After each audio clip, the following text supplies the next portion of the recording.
بصراحة إحساس رائع تبقى واقف كده في وسط المية وبتصطاد، مفيش مكان ترجع منه للشط، سمك صغير عمال ياكل ومفيش حاجة بتمسك.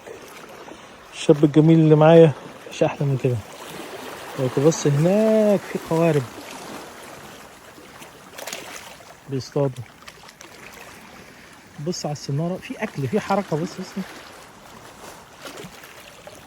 عمالة تشد، ولكن شكله كله سمك صغير.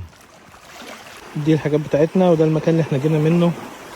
خلاص المية بتغمره، وهي هي السنارة القوية، وهو الشاب يقوم بإعداد الطعم للسمك.